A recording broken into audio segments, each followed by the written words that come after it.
नमस्कार, मैं जनभक्त श्रीओम गौतम और खबर पाकिस्तान से है। पाकिस्तान में कल कराची ब्लैकआउट के नाम से और पाकिस्तान ब्लैकआउट के नाम से सोशल मीडिया पर तमाम ट्वीट और तमाम सारी चीज़ें चली और ऐसे ऐसे वीडियो चले कि लोगों ने दावा किया कि उन्होंने भारतीय वायुसेना के विमानों को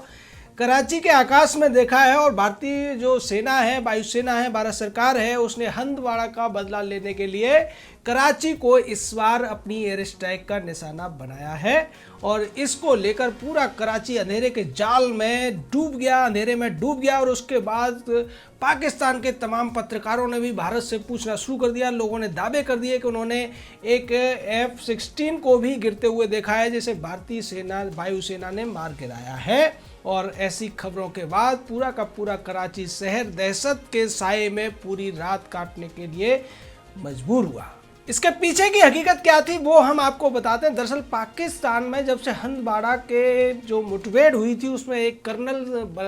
बलिदान हुए थे भारत की तरफ से, और उसके बाद पाकिस्तान को ये खौफ हो गया था कि जिस तरीके से पुलवामा के बाद भारत ने एयर स्ट्राइक करके बालाकोट में कई आतंकी कैंपों को तबाह कर दिया था, उसके बाद भारत इस बार भी बदला लेगा। और यही सोचते हुए पाकिस्तान ने अपनी जो वायुसेना के जेट विमान हैं, जो मारक विमान हैं, उनकी रात में ड्रिल कराना शुरू कर दिया था। पिछले हफ्ते भी एक बार ड्रिल हुई थी और कल रात को भी पाकिस्तान ने ये ड्रिल कराई थी, जिसमें कराची और बहावलपुर के जो एयरबेस हैं वहाँ से जेट विमानों ने अपनी जो फॉर्मेशन बनाई थी और आकाश में उड़ानें भरी थी। इसको लेकर पाकिस्तान में खौफ छा गया और पाकिस्तान के शहर कराची के लोग इतना डर गए कि उन्होंने ये कहना शुरू कर दिया कि भारतीय वायुसेना के विमान अब कराची में आ गए हैं। और लाइट्स, ये ज़रूरी होता है कि जब भी ऐसा कोई अंदेशा होता है कि दुश्मन देश के विमान जब आपके आकाश में आ जाएं तो सबसे पहले लाइट बंद करनी होती है। और पाकिस्तान के शहर कराची में देखते ही देखते पूरा का पूरा कराची अंधेरे में गुम हो गया और ऐसा लगा कि शायद ये शहर है ही नहीं। उसके बाद लोगों ने सोशल मीडिया पर मैसेजिंग करना शुरू कर दिया और कई लोगों ने दावे करने शुरू कर दिए। जिस तरीके से हमारे यहाँ राहुल गांधी दावे कर देते हैं, बिना सिर पैर की बातें करते हैं, उसी तरीके से तमाम लोगों ने इस तरीके के दावे किए कि आज पाकिस्तान की खैर नहीं है। और इसको लेकर दावे करने वालों में तमाम ऐसे लोग भी थे जो अपने आप को पत्रकार कहते हैं, टीवी चैनल के पत्रकार भी थे, और तमाम ऐसे लोग थे जो ये कह रहे थे। कई तो इतने ज़्यादा आगे निकल गए कि उन्होंने कहा कि मेरे पास वीडियो भी है, विमान उड़ रहा है और एक विमान के ऊपर अटैक भी हो रहा है। यानी कि सीधे तौर पर उन्होंने हवा में ही इतना बड़ा खेल बना दिया और उस खेल का खौफ पाकिस्तान में छा गया। उसके बाद पाकिस्तान को सफाई देनी पड़ी कि ऐसा कुछ नहीं हुआ था। भारतीय वायुसेना ने भी इस पर स्पष्टीकरण दिया कि हमने कोई अटैक नहीं किया था। और बाद में खबर ये निकल के आई थी कि पाकिस्तान जो युद्धाभ्यास कर रहा है वायुसेना के माध्यम से, जिसको कि उसने नाम दिया है हाई मार्क, उसके तहत उसी के जेट विमान आकाश में उड़ रहे थे, जिससे पाकिस्तानी इतने डर गए थे कि उन्हें ये खौफ सता रहा था कि एयर स्ट्राइक फिर से हो गया है और अब बचना है तो अपनी बत्तियां बुझा दो। वास्तव में कल की घटना पाकिस्तान के प्रधानमंत्री कटोरा खान इमरान खान के लिए एक सबक है और उन्हें समझ लेना चाहिए कि जब उसकी जनता इतना डरती है भारत से तो उसे भी डरना चाहिए और अपनी नापाक हरकतों से बाज आना चाहिए, क्योंकि भारत के आगे पाकिस्तान की कोई बिसात नहीं है। उसके बावजूद पाकिस्तान जिस तरीके से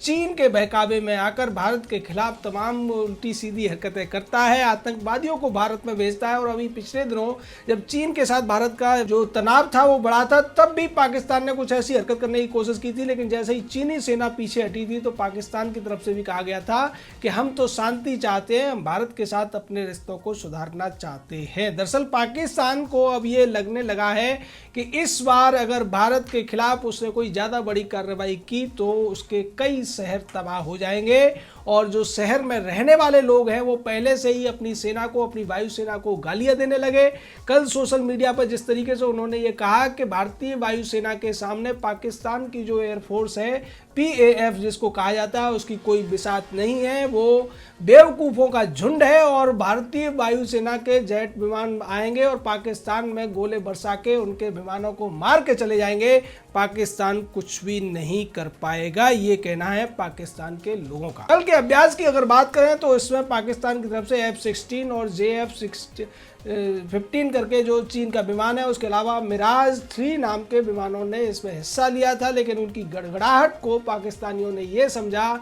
कि आज भारत के लड़ाकू, और इसको लेकर उन्होंने अभिनंदन तक का जिक्र कर दिया और ये कह दिया कि इस बार लगता है एक नहीं कई दर्जन अभिनंदन आ गए हैं और अब हमारी खैर नहीं है। यानी कि पाकिस्तानियों को जब डर लगता है तो उन्हें भारत की याद आती है, भारत के जांबाज सैनिकों की याद आती है, और भारत के जांबाज पायलट अभिनंदन को भी वो अभी भूले नहीं है। ये भी पाकिस्तान की सरकार को अच्छे से समझ लेने की जरूरत है और उसे अपने यहाँ चलने वाली आतंकवादी गतिविधियों को रोकने की जरूरत है, क्योंकि जिस तरीके से पाकिस्तान के ऊपर उसकी अर्थव्यवस्था के जर्जर होने का पहले से ही दबाव था, उसके बाद कोरोना की महामारी ने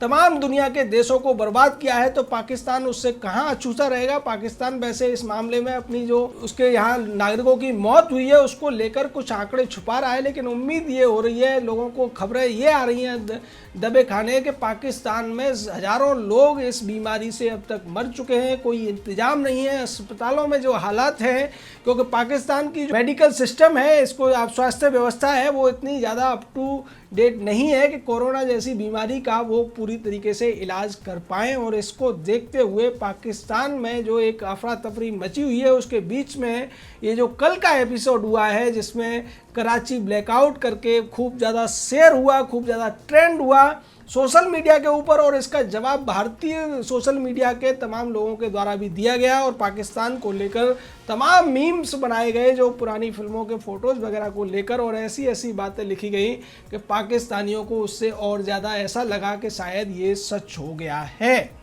तो निश्चित तौर पर ये सारी बातें वो दिखाती हैं किसी भी देश की जो मनस्थिति है उसको सामने लेकर आती है, और पाकिस्तान के प्रधानमंत्री की आंखें खोलने के लिए ये काफ़ी है कि पाकिस्तान के लोग कितने ज़्यादा डरे हुए हैं, कितने ज़्यादा डरते हैं वो भारत से, और भारत की वास्तविक जो ताकत है जिसको पाकिस्तान का प्रधानमंत्री नकारने की कोशिश करता है, पाकिस्तान की सेना का जो प्रमुख है कर्नल बाजवा वो भी नकारने की कोशिश करता है, या वहाँ के मंत्री जो बड़ी बड़ी बातें करते हैं, लेकिन वहाँ की जनता अच्छी तरीके से जानती है कि हिंदुस्तान पाकिस्तान का बाप था और बाप ही रहेगा। हिंदुस्तान के आगे पाकिस्तान की कोई बिसात नहीं है। अगर वो अपनी हरकतों से बाज नहीं आया तो निश्चित तौर पर पाकिस्तान एक दिन मटिया मेट हो जाएगा, जिसकी चर्चा बलूचिस्तान के लोग भी क्या करते हैं, सिंध के लोग भी क्या करते हैं, खैबर पख्तूनख्वा के लोग भी करते हैं, और तो और सिंध के लोग से लेकर जो दूसरे इलाके फ्रंटियर के इलाके हैं वहाँ भी लोग अपने आप को आज़ाद करने की सोचते हैं। और जहाँ तक बात की जाए अगर पाक ऑक्यूपाइड कश्मीर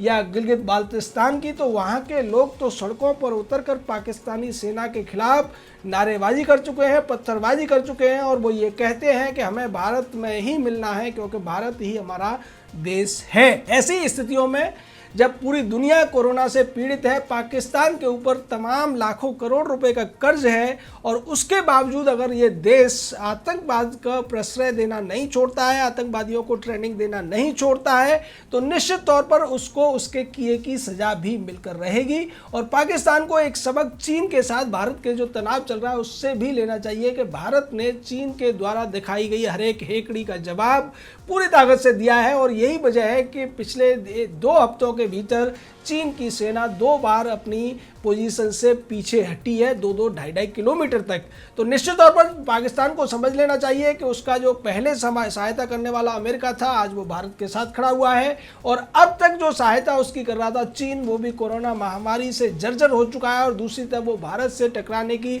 जो हेकड़ी दिखा रहा था या धमकी दे रहा था उसमें भी उसे मुंह की खानी पड़ी है। ऐसी स्थिति में न अमेरिका पाकिस्तान की मदद करने के लिए आएगा और ना ही चीन उसकी मदद करने जा पाएगा, क्योंकि जिस तरीके की हालत आज चीन की है उसे पहले अपना घर बचाना है, तब वो पाकिस्तान की सोचेगा। और जहाँ तक अमेरिका की बात है तो डोनाल्ड ट्रंप और नरेंद्र मोदी जो भारत के प्रधानमंत्री हैं उनके बीच जो रिश्ते हैं वो किसी से छुपे हुए नहीं हैं। चीन को लेकर जिस तरीके से डोनाल्ड ट्रंप ने घोषणा कर दी थी कि वो भारत के साथ खड़े हुए हैं और भारत को आगाह किया था, उसके बाद दोनों देश के जो राष्ट्राध्यक्ष हैं, चाहे डोनाल्ड ट्रंप हो या फिर भारत के प्रधानमंत्री नरेंद्र मोदी हो, दोनों ने बातचीत की और ये सारी बातों के बाद जिस तरीके से अमेरिका ने भारत को G7 में शामिल करने की बात की है, उससे पाकिस्तान पूरी तरह समझ चुका है कि अमेरिका तो पाकिस्तान को संरक्षण देना बंद कर चुका है और जहाँ तक चीन का सवाल है वो भी जल्दी पाकिस्तान के साथ खड़े होने वाला नहीं है। तो समय रहते अगर पाकिस्तान के प्रधानमंत्री को अकल आ जाए,